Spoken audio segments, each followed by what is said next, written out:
Viewers আসসালামু আলাইকুম, গুপ্তবিদ্যা সন্ধান ইউটিউব চ্যানেলে সবাইকে সুস্বাগতম।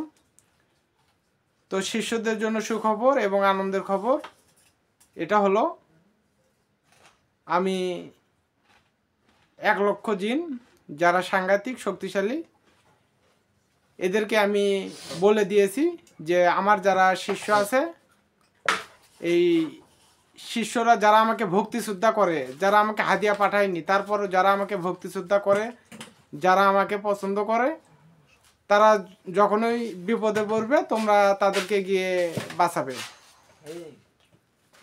তো আমি এটা তাদেরকে বলে দিয়েছি। তো আপনাদের কোনো টেনশন নাই, আপনারা ধুমচে কবিরাজি করতে থাকেন, আমি আছি, ওপরে আল্লাহ, নিচে আমি। তো আপনাদের কোনো টেনশন নাই। আর যা যেখানে বিপদে পড়বেন আমাকে ফোন দেবেন, আমি এখান থেকে ক্লিয়ার করে দেবো ইনশাআল্লাহ। তো সবাই ভালো থাকবেন, সুস্থ থাকবেন, তার কারণ আমি মন প্রাণ থেকে আমার শিষ্যদেরকে ভালোবাসি। আসসালামু আলাইকুম।